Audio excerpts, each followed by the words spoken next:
Okay, so everyone please mute. So first we go to questions, answers. Anyone has questions? Yeah, I have a question. Yes. There's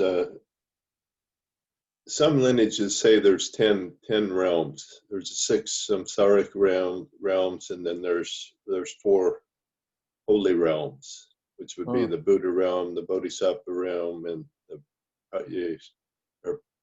Patyekabuddhas and the Shravakas.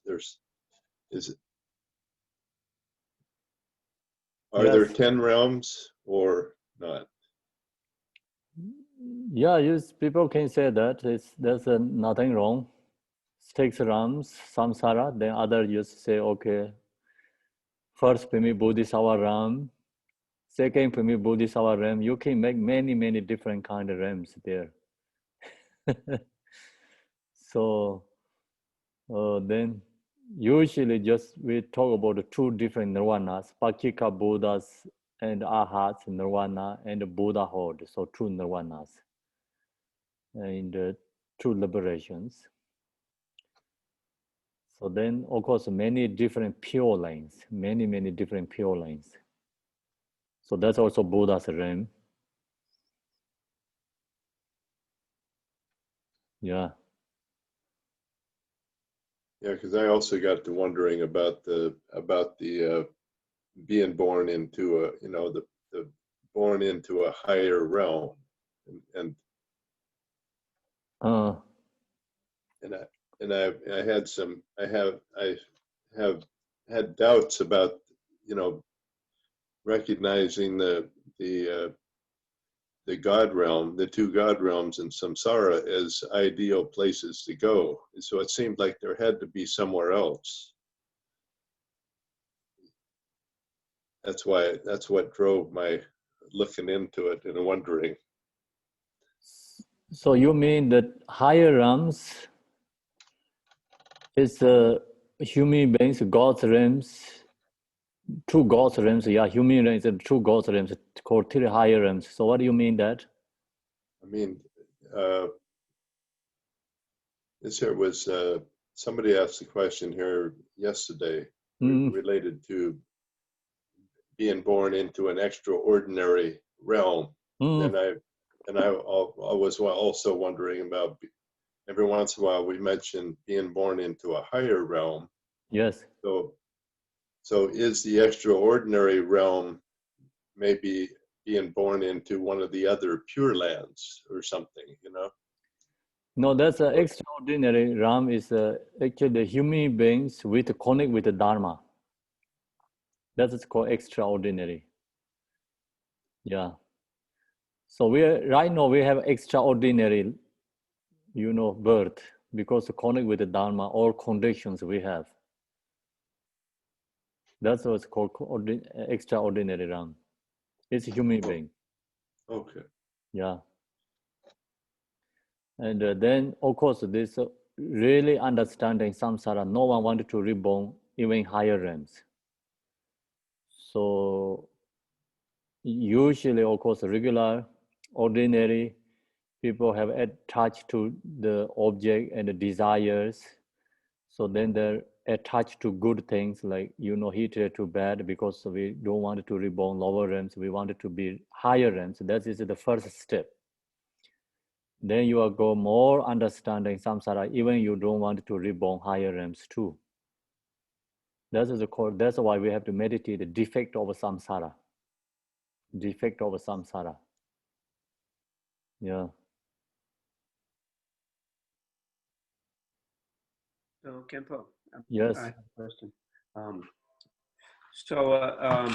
You're talking about visualizing first in order to have a clarity, you visualize the deity in front of you. Yes. But there's a lot of sadhanas that instruct you to visualize yourself as the deity. Yes. So we can do that also, follow that sadhana, visualize ourselves as the deity. Yes. as long as we make sure that we make the connection between the nature of the deity's mind, our mind is the same as the nature of the deity's mind. That is the important point. Yes, yes. Okay. Yeah. So there's the short sadhana is actually we are arise to Yadam deity. Like usually we talk about that means like directly visualize our service Yadam deity. But then long sadhana, actually they have different sections called front generation, self generation stages. So front generation is we visualize the deity is in front of us. And the self generation is we visualize ourselves as Buddha. But actually, this divine pride, self-confidence need both. Front generation and self generation both need. If you visualize in front of Yadam deity, you need not drop. Is Buddha is there. So you need confidence too for that. Okay. And then of course you visualize yourself as Buddha, like of course 100% not dropped. Is nature is Buddha. So we talk in the morning. Okay. Yeah. Thank you. Yes. Hi, Kempo. I've got a couple questions about the deity practice. It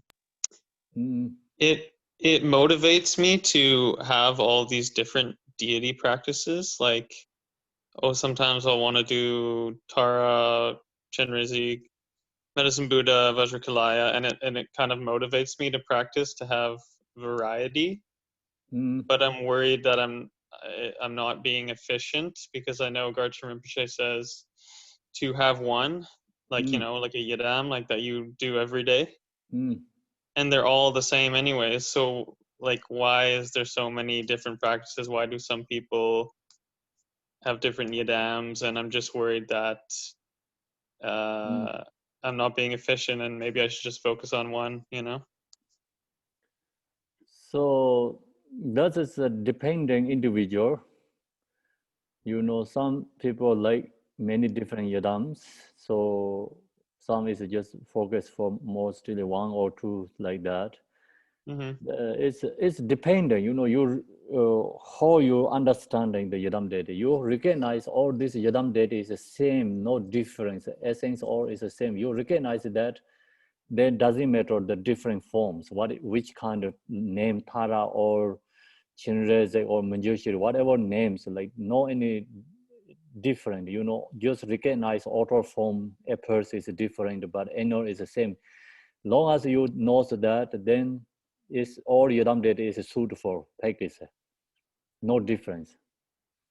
Then some people don't recognize that, so followed by author level, then that makes like differences. Or I wanted to only practice white Tara, and I only focus that I don't want others. So some people have like that. That's all is individually has a different capacity. So teachers, like you cannot make decision, or you only do one yadam deity, or you do everyone. That is followed by individual level capacity, like how they wanted to bring the practice. I guess I'm wondering, because you say for beginners, which I am, obviously I haven't, like I can accept that intellectually, that the nature of their minds are all the same, but obviously I haven't realized that yet. And you said for beginners, it's important to have such a strong visualization of like the pupils of the eyes of the Buddha, and so if that's what we're doing, it's probably best to just focus on one, at least for your main practice, which you spend the most time on, right? Yeah, so I share you this is like today they talk about very clearly visualize eyeballs, like head stand, or everything clearly have to visualize in the teaching. That is like 100% practitioners. We are in the I told like 0 level or 1%, 2%, 3% going on. So that's the reason we don't think, oh, I cannot do that. Just much ever you can, long as you have a picture or tanka, and then use that image and then just try to instinctively bring in your mind. So when you practice that time, when you practice, so that is a great way to do.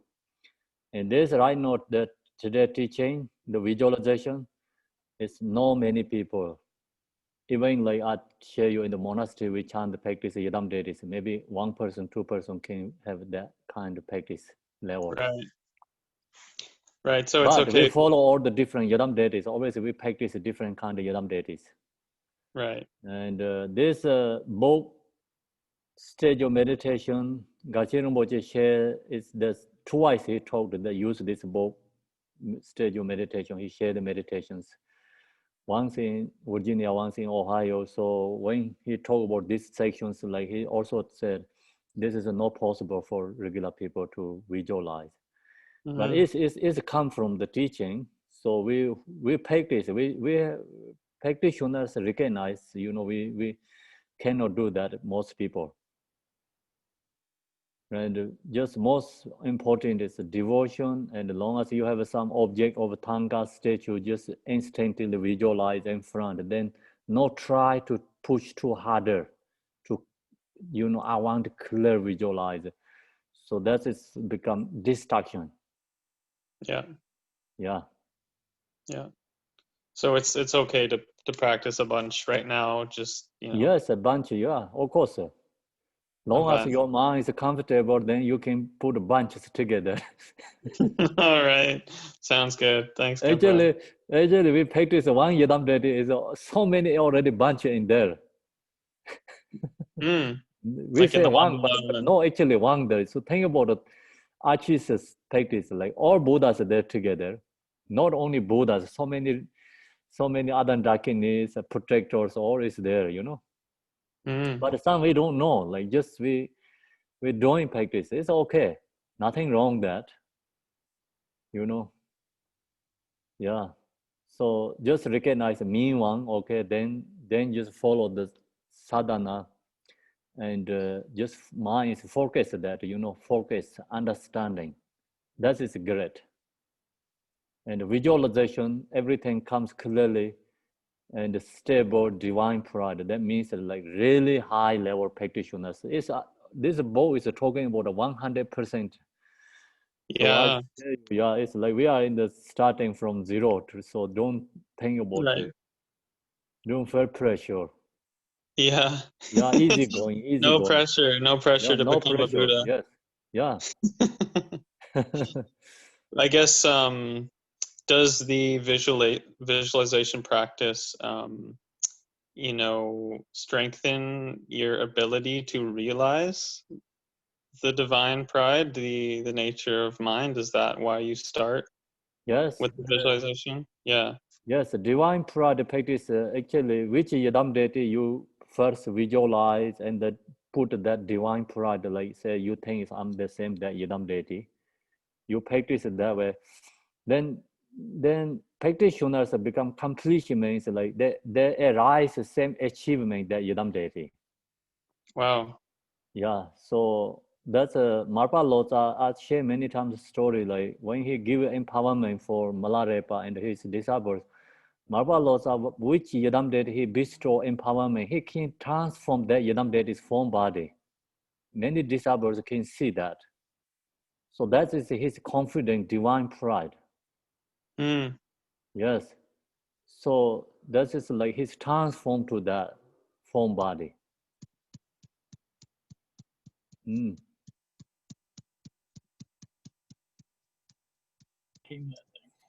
Then okay, thanks. Like Marpa Lotsa, he has not only one Yidam deity completion, he many Yidam deities. Which Yidam deity he bestow empowerment, he just transformed that Yidam deity. Okay, so he has actually like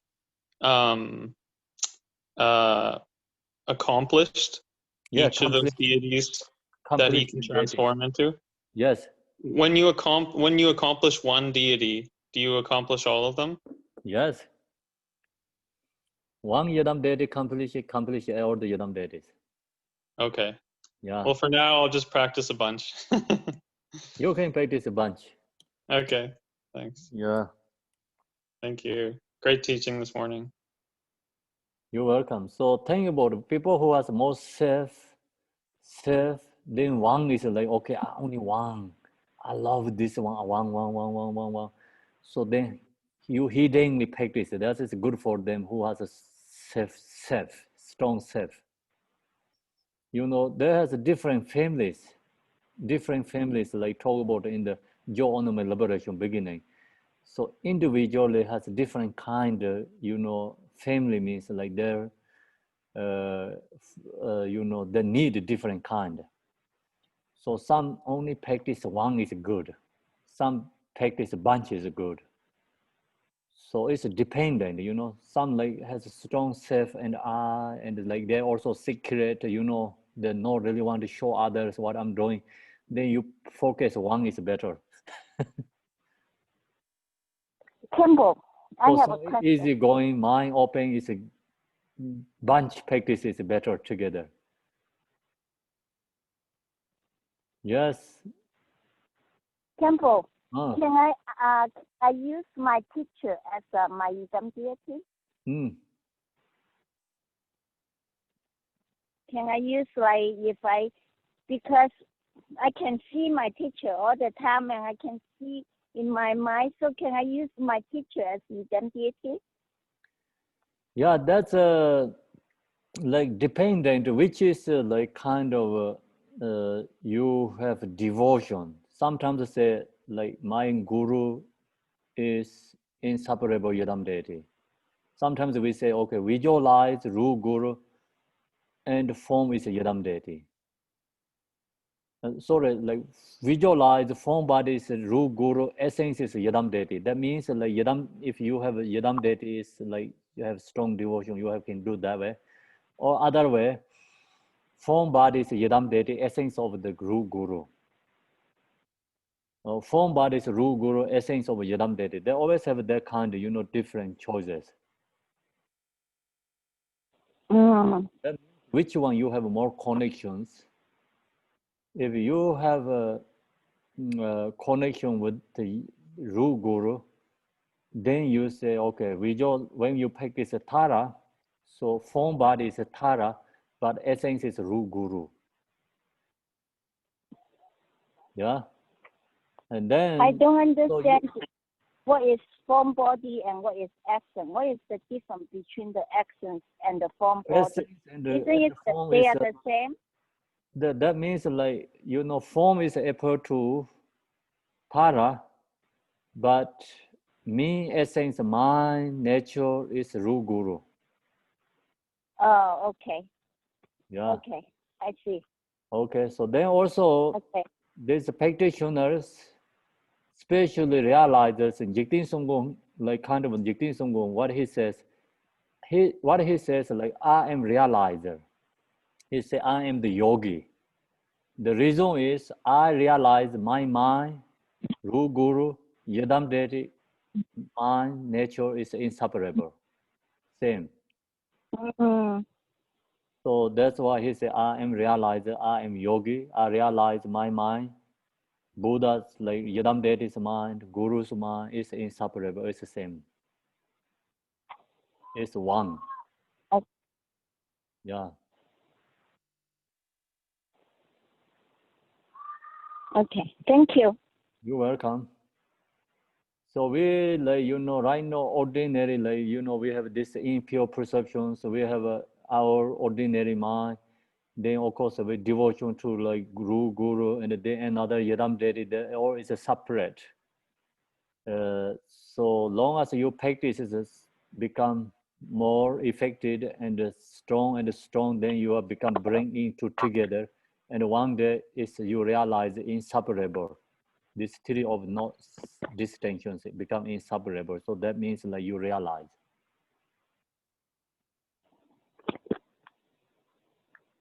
Okay. I have a quick question. Yes. Very simple, easy, probably not a very complicated thing. But what's the difference between the Samadhi escort and a Yidam deity? Samaya? Samadhi escort. What is a Samadhi escort? We say this in the Mahakala prayers. Samadhi escort. I don't remember. Sometimes I don't pay attention. So you are better, Lisa. You mentioned that it meant meditation when you explained it, that the samadhi escort is meditation. Thank you, Gail. Oh, Samadhi meditation. Okay. Thank you, Gail.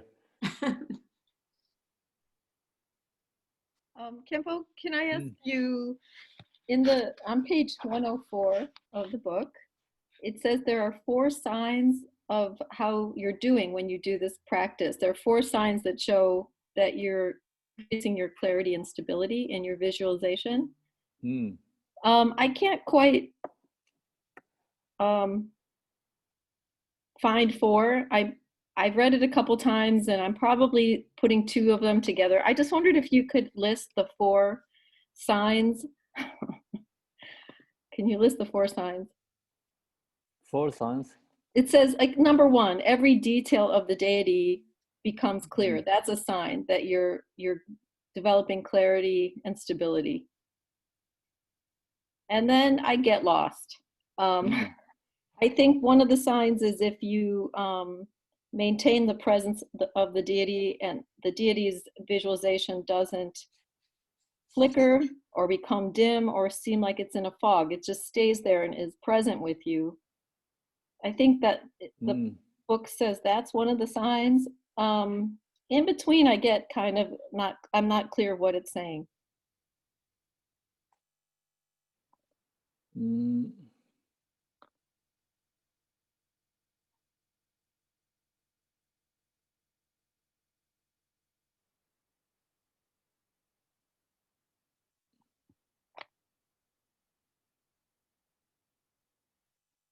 So you wanted to know the number 1, 2, 3, right? Yeah, because I think you're going to make a test. This will be a test question. I can't answer it even with the book in front of me. Okay, so it takes a little bit longer way to follow that, I think. So we have to go back to all the way. See, the page 104 is this 104 is everything, whole things like that one, right? You can pick up there 4 of that, and I can see the Tibetan, but it's harder to whole thing English is read, you know. What does it say in Tibetan? The Tibetan is English, same as English, but then you can see the four that we talk about as those are the 4 measures of gaining stability in the deity practice, right? Yes. So then in this page has 4 different, like stable, 4 measures of gaining stability, the deity practice. 4 is like, you know,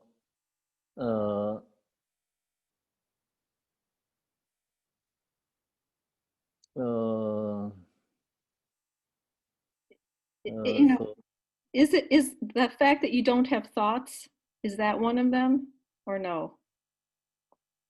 So first is like starting from the, of course, like sign or measure of gaining clarity, stability in the visualization, where it's as follows, right?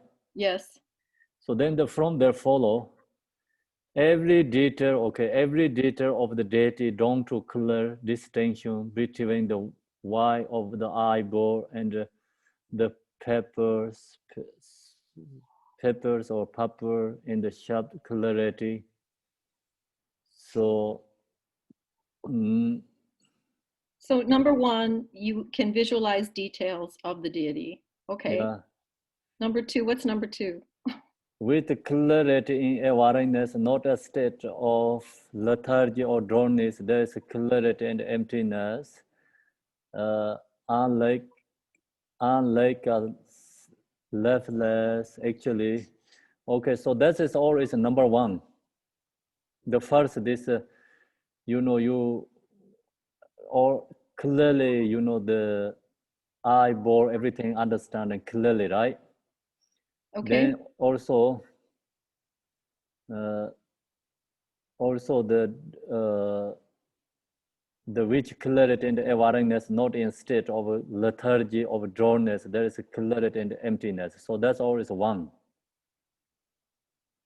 Yeah, and like a leftness inanimate phenomenon like a rainbow, the deity is actually a body right there, a wisdom body in the vivid lamp presence. The deity body is not just as a material reference or conceptual image conjure up all the way to the right there in the front of you in clear practice. Thus, these four aspects of clarity and vividness are the. So actually, oh, sorry about this. This four aspects of clarity and vividness are the measure of becoming adult in the clear visualization. So here is first I'll go back to Tibetan. Sorry. The four are what? The sharp clarity, awareness, emptiness, and clear presence. So 1 minute. Can you say again that one? Sharp clarity. Sharp clarity. The first one. Second one would be awareness. Third is emptiness. And the fourth would be clear presence.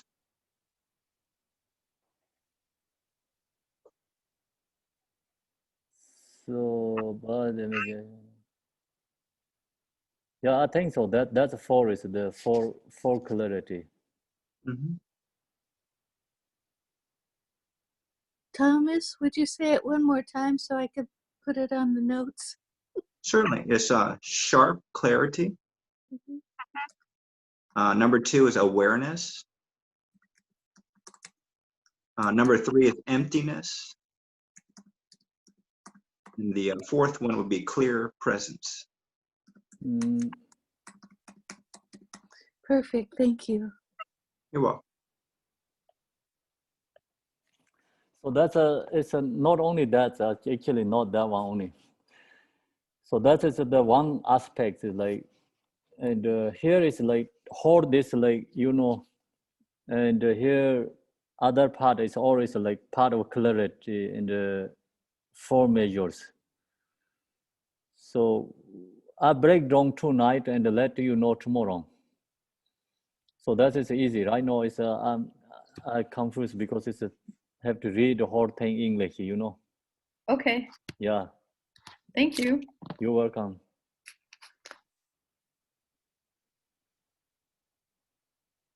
Okay, so then next question.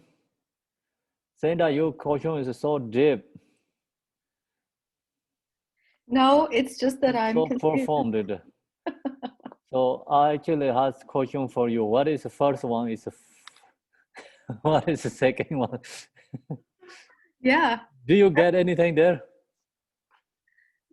Your guess. Okay, I really think it's that you're aware, it's like what Thomas just said, that you don't get sleepy, you're completely aware, you're able to see the details, they don't, you can shift your attention and you don't get lost. You easily shift your attention from either, you know, the deity, the details of the deity, or if the lights are radiating or absorbing, you're able to do all of that and not get lost, to maintain your focus, your awareness. Yeah, that's like also re-observing like this lights, you know. And I wondered if it says in here, you know, like you don't even have the subtlest thoughts. So I wondered if that was one of the four, that you don't even, you know, you're not even working. No, that one is, I don't think so, the part of that. Okay. Yeah. So yeah, I wasn't sure. Yeah. Okay. But one of them, I think, isn't it that you're not viewing this as a statue or a picture? It's like a real being in front of you. It's not an inanimate object. Yes. Right? Yes. Okay. So is that one? So I have to go back to like clear up for you that give you tomorrow answer. And I didn't check that which was one by one. So sorry about that. And also here is a last time is another someone has questions like he is not here tonight. Okay.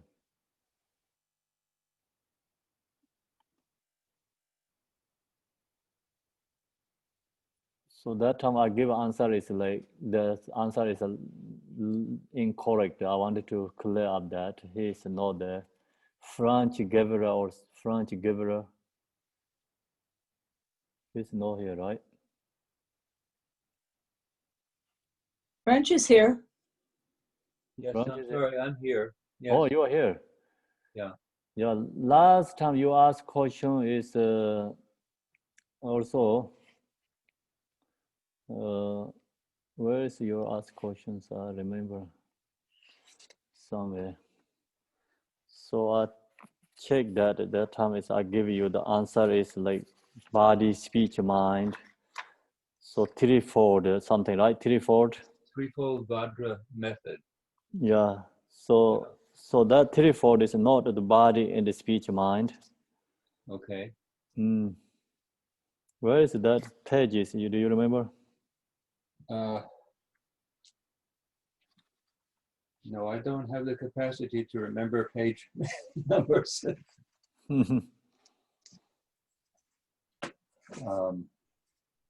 Oh yeah, page 98. The beginning of the last big paragraph. The second stage of actually giving rise to the deity in the mandala is explained in accordance with the threefold Vajra method. So 98, right? Yes. Oh yeah, 98. So this is actually this threefold is see the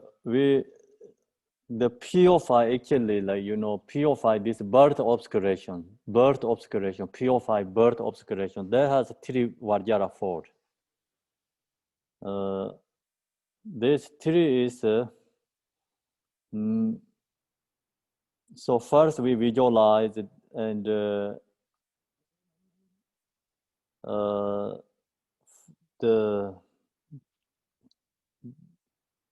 first one is the seat, it's the sun and the moon, and we visualize the kind of a seat, the Buddha's seat, like sun and the moon.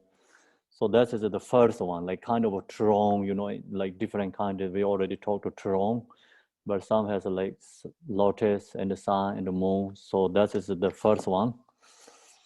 Thank you. Yeah, the second is then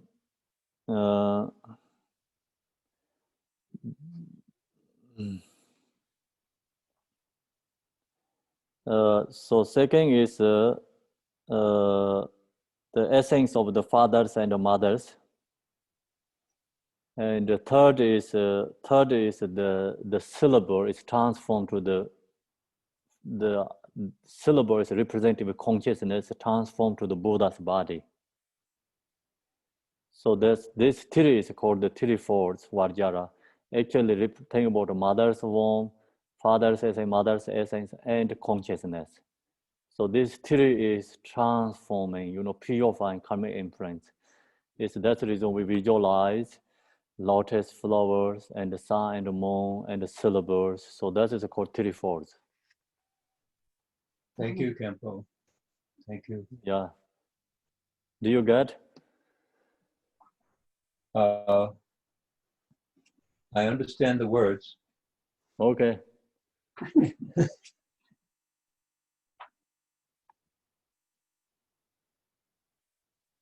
Okay, so now who has a question?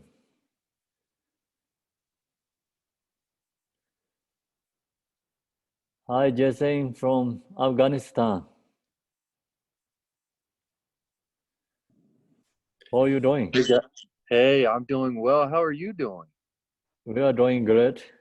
Yeah, really Yeah. good to see everybody and say hi and all the warm greetings. Yeah. Mhm. I'm glad to see that our Sangha has remained, in a lot of ways, gotten stronger. It's stayed strong, but it's gotten even stronger, which makes me very happy. Thank you. Thank you, everyone. That's always we bring together. Everyone comes together. Yes. Sangha is like always together, comes together. Yeah.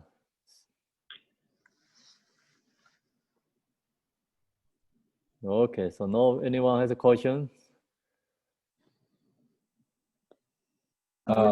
This morning I wrote down in my notes the sentence about a negative deity pride, but I didn't quite understand the context.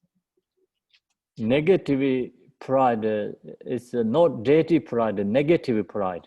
Oh, just negative, not deity. No deity, yeah. Oh, I see. I see. Okay. Yeah, so just usually our, ego clinging, negative pride. Okay. Yeah. And another one is reality mandala. Is that, I don't, sometimes when you talk, I write notes pretty quickly and I don't quite get the understanding. I don't know in what context it was mentioned. So mandala is referring to like many different kind, not always one. Mm-hmm. Is there a reality mandala? This is the reality mandala is like you recognize your mind is a Buddha and then your body is a mandala. Oh. Yeah, this teaching like just focus that way, inner level. Of course, like outer level, we offering mandala. Yeah. For teaching. And then sometimes the Tibetan tradition, 100,000 times a mandala offering. So that's also called mandala. Yeah. But then sometimes the whole, universe is called mandala. Example, Buddha Amitabha Pure, and then the Buddha Amitabha and his retinues or his Pure Lane is a whole thing is called Buddha Amitabha Mandala. Mm-hmm. Thank you. Thank you. Yeah, you're welcome.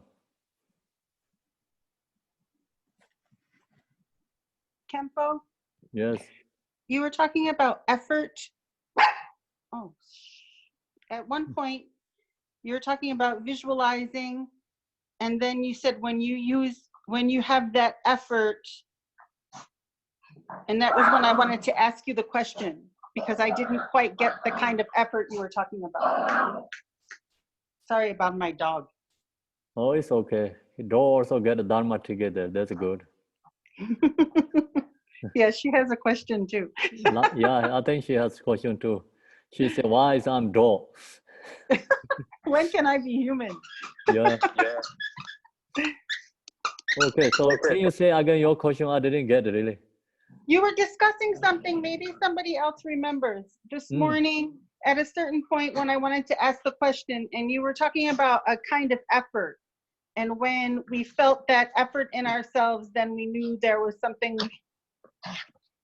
So I told us like we have to. This is the practice. Yadam Deti is reality, truth. The real. It's like we have to put effort to realize that. Okay. Yeah, this meditation is not fake or wrong something. It's reality. It's truth. The reason that means like we visualize the Yadam Deti practice. It's not just imagination something. That is reality. That's the reason we have to recognize and put effort.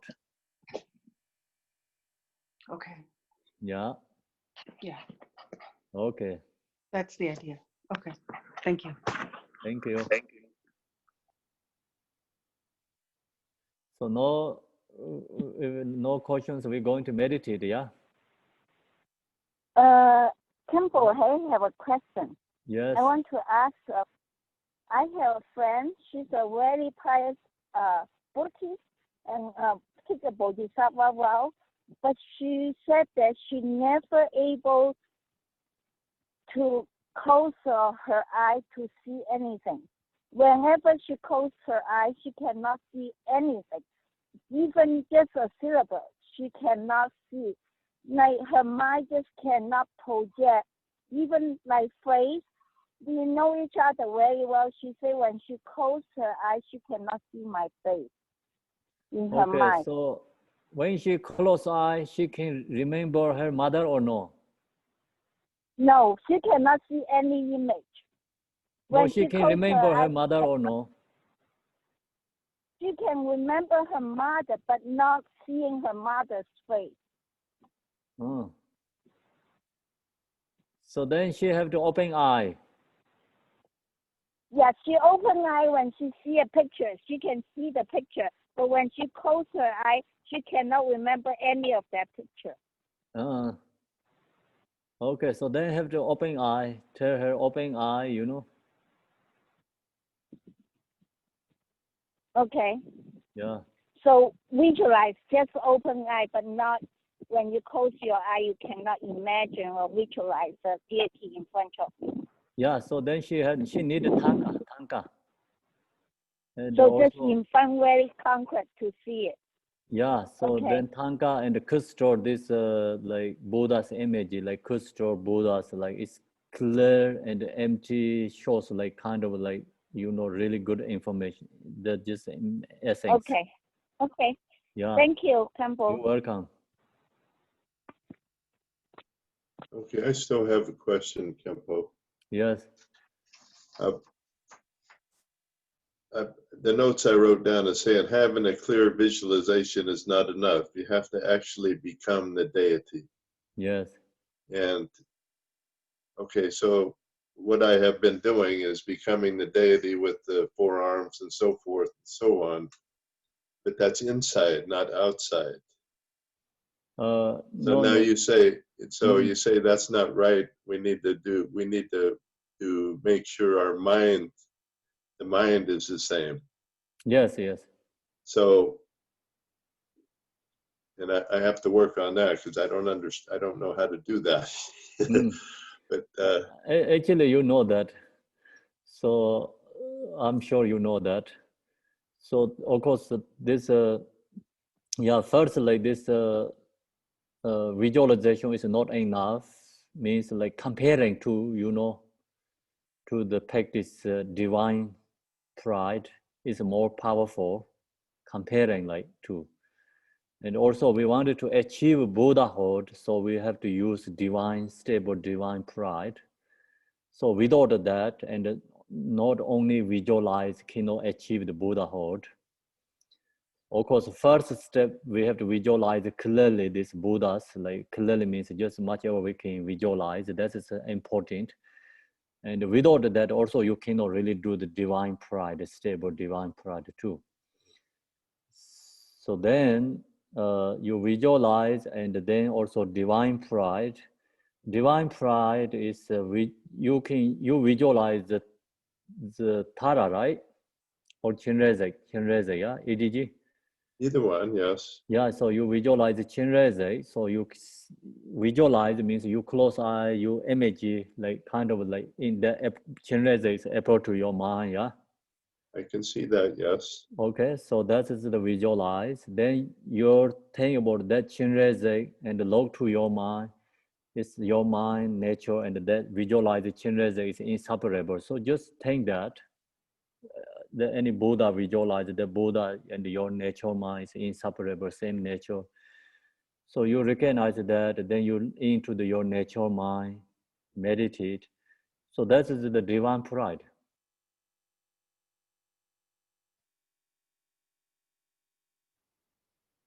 Okay, that's developing divine pride, I guess, because that. Yes, yeah. Yes, yes. I don't understand anything at that point. So I just have to keep working at it, and eventually I'll understand what's really happening, I think. Oh, Sure. okay. Yes. All right. Thank you. You're welcome. Temple, what is Yes. a Tonka? Tanka is just images, like Oh, okay. so. The Swan has a Tanka and her behind is Buddhas, and the Debe has their behind is like Tanka and the Achi Tanka, so like that. That's called Tanka. So it's not a statue. No statue, yeah, paint ones or just. Because I know it is a type of poetry, but I didn't know it was just an image. I have lots of images. Mm. So the Tanka is image, and the paintings, printed or whatever you can have like image. Thank you. I have Yeah. these from the Pearl Rosary, these cards that have images of almost a lot of the deities on it. Mm. Okay. So now everyone okay, ready? To meditate, visualize clearly. Today is really, we have to put effort, visualize. Visualize clearly and you can get any image Buddhas. So feel free to you visualize whatever you want. Buddha Shakyamuni, white Tara, green Tara, Manjushri, or Chenrezig, or any Buddhas. So you can visualize. And tonight is we put effort is visualize. Tomorrow we can put visualize and the divine pride too. So first you visualize, then this is like actually not really separate, visualize and the divine pride.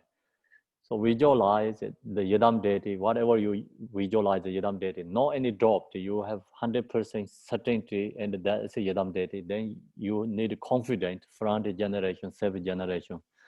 So that is the divine pride.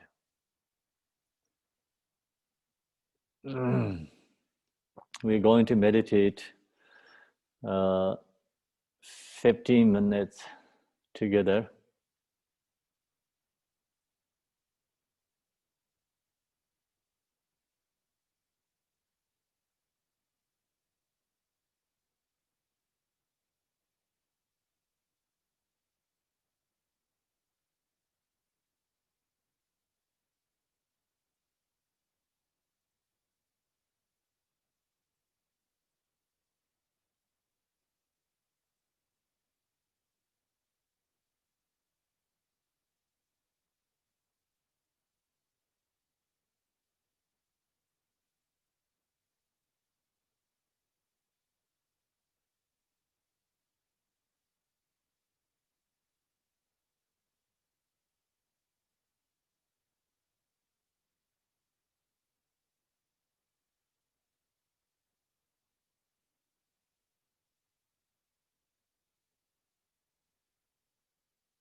Om Mani Padme Hum. Om Mani Padme Hum.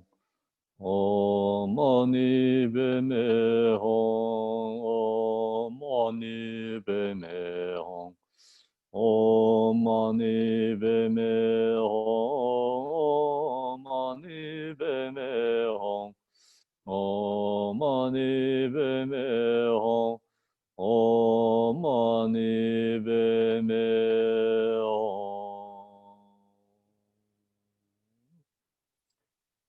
So now we go to do the dedication together.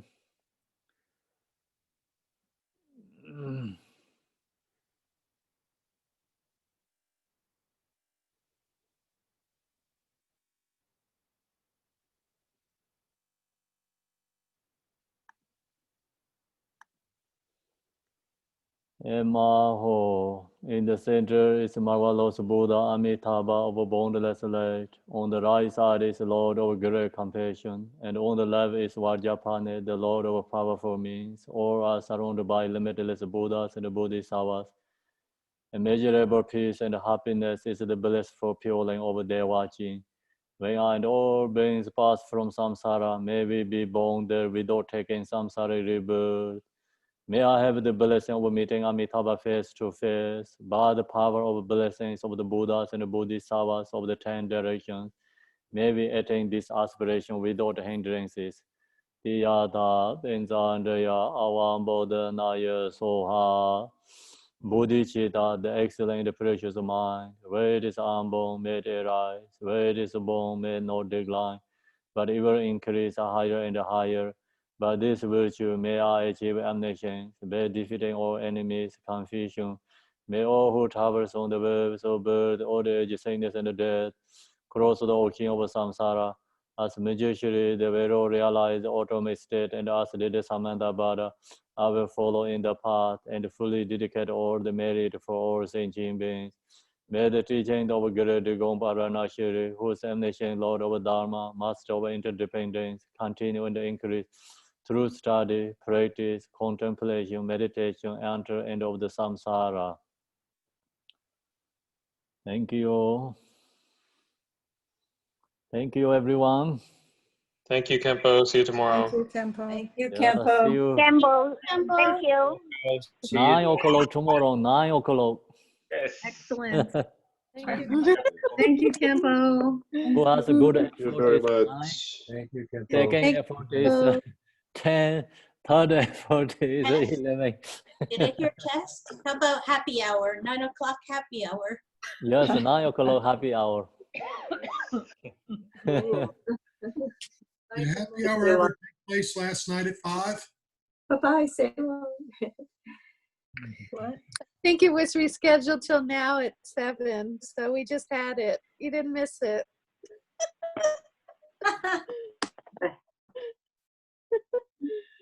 What is it, Ati? Oh, someone had asked if the happy hour happened last night at 5, but I'm sure that you had it tonight at 7. Oh. So this was our happy hour. So tomorrow happy hours at 9 o'clock. First one. Second one is we can do 7 o'clock too. I'm not happy at that time of day. Two happy hours. You can come to the 7 o'clock happy hour. Bring your tomato juice. Yeah. Marilyn, we can be the second shift. Yeah, I think so. Sandra is the first chef. Yes, So I you all was same doing hour. Make sure extra in the row, prayers. maybe first chefs could be, right? You're going to celebrate the first hour? Here, here. Yeah. I volunteer too for either shift for happy hour. Okay. So early morning is the middle of the west and the east. So you are joined together, everyone, okay? Okay. Okay. No, I'm going to be sleeping. Happy And you will be happy, Marilyn. Yeah. That's for sure. All right, everybody. All right. Bye. Thank you, everyone. Bye. Bye, Jason. Bye, Jason.